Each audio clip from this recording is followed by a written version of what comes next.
जय श्री कृष्ण। आप सबका वैदिक प्रेडिक्ट में स्वागत है और आज का विषय है आत्मकारक ग्रह। अब आत्मकारक ग्रह क्या है, क्या महत्व है इसका और क्या कुंडली में ये दिशा दिखाता है, इसके ऊपर चर्चा करेंगे। सबसे पहले जानते हैं आत्मकारक ग्रह होता क्या है। देखिए, हर एक ग्रह किसी का कोई ना कोई कारक होता है। अब महर्षि जैमिनी एक हुए हैं, उन्होंने बड़े ही सिंपल तरीके से इसे समझाया है कि आत्मकारक ग्रह क्या है। मतलब आत्मा का कारक। आत्मा का कारक ग्रह इसलिए कहा जाता है क्योंकि जो आप इस जन्म में कार्य करने आए हैं, जो आपकी आत्मा चाहती है उन कार्यों को पूरा करना, वो ग्रह आपको उस दिशा की ओर ले जाता है। इसलिए इसे कहते हैं आत्मकारक ग्रह। अब ये कैसे निर्धारित होता है, तो आप जब देखते हैं कुंडली जब लग्न से बनती है, जो लग्न आपका बर्थ के समय, जन्म के समय आता है, उस वक़्त कुछ डिग्रीज तय होती हैं कि ये इस डिग्री पर आपका इस राशि में जन्म हुआ है। इसी तरीके से उसी के हिसाब से हर एक ग्रह की डिग्री तय होती है। उस वक़्त जो आपका चार्ट होता है, जो जन्म लेते वक्त, वो फ्रीज हो जाता है।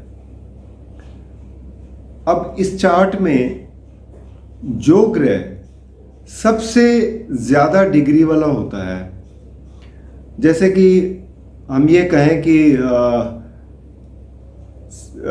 किसी की ग्रह की डिग्री 29 डिग्री है और सबसे ज़्यादा डिग्री वही है, बाकी सब उसके नीचे हैं, तो इसका मतलब वो ग्रह जो है आपका आत्मकारक ग्रह हो गया, यानी आपकी आत्मा का कारक ग्रह। ऐसे ही महर्षि जैमिनी ने 7 कारक ग्रह दिए हैं। अलग अलग कारकत्व हैं जिनके। पहला हो गया आत्मकारक, उसके बाद अमात्य कारक आता है जो कि आपके व्यवसाय और धन संबंधी विषयों से जुड़ा है। तीसरा हो जाता है आपके भाइयों का कारक हो जाता है, भ्रातृ कारक। चौथा मातृ कारक हो जाता है। पांचवा पुत्र कारक हो जाता है।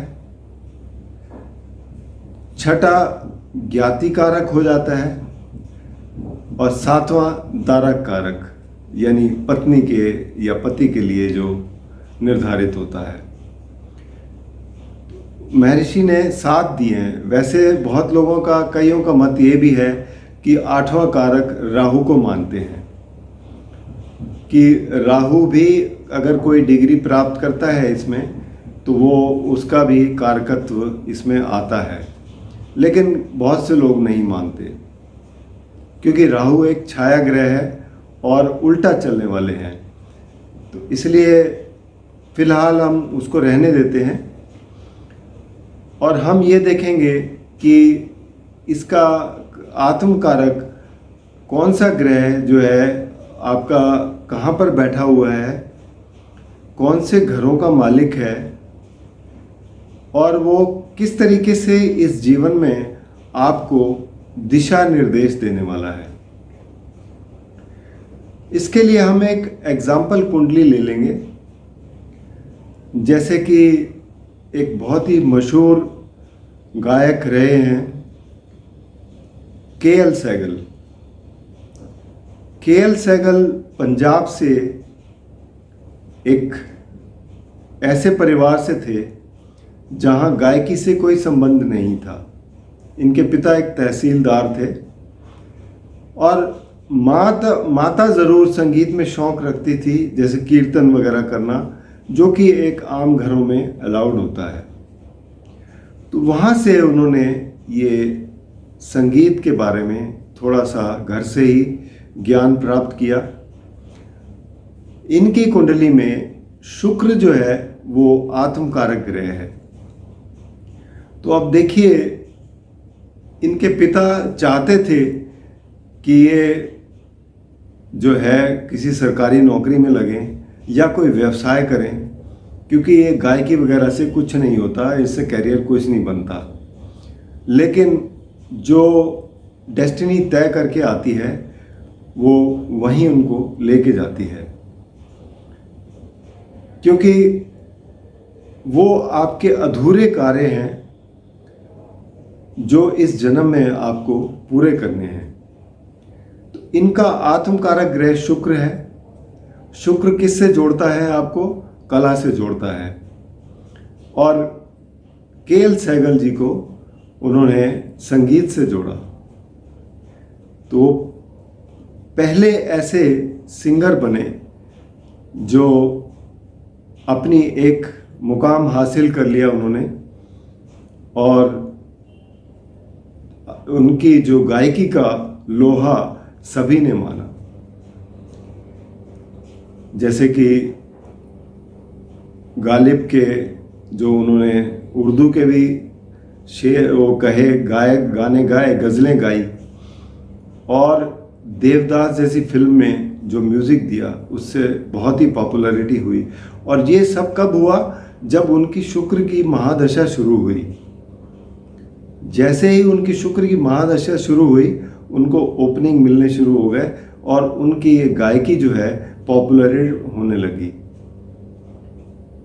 तो हालांकि उनकी बाकी जैसे है लग्न की स्थिति बहुत ही कमज़ोर थी, जिसकी वजह से उनकी उम्र बहुत छोटी रही, लेकिन उन्होंने इतनी छोटी सी उम्र में भी एक बहुत ही ऊंचा मकाम हासिल किया। तो इसे कहते हैं, जो आत्मकारक ग्रह जो है आपका, वो आपको एक दिशा निर्देश देता है कि आपको इस जीवन में किस ओर जाना है। और जो ग्रह आत्मकारक बनता है उस ग्रह के हिसाब से आप जिंदगी में अपने कार्य करते हुए चले जाते हैं। तो इसलिए हर एक कुंडली में आत्मकारक ग्रह का जानना बहुत ही ज़रूरी है। उसको निर्धारित करके कि आपके जीवन की जो दिशा तय होगी वही आपको उस तरफ ले जाएगी। बाकी ये बहुत ही महत्वपूर्ण चीज़ है। जब भी कुंडली का विश्लेषण होता है तो इसको ज़रूर देखा जाता है, जिससे आपको एक सही रास्ता सुझाया जाता है और सही दिशा दी जाती है। इसके अलावा ये यहाँ पर मैं इतना ही बताऊंगा।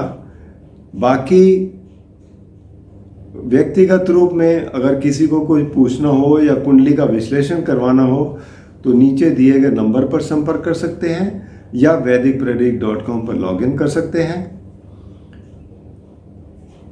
आपको अगर ये वीडियो पसंद आया हो तो कृपया चैनल को सब्सक्राइब करके बेल आइकन ज़रूर दबा दें, ताकि आने वाली वीडियो की नोटिफिकेशन आपको मिल जाए। और अगर आपको ये वीडियो पसंद आए तो आप शेयर ज़रूर करें ताकि दूसरे भी इसका लाभ उठा सकें। धन्यवाद।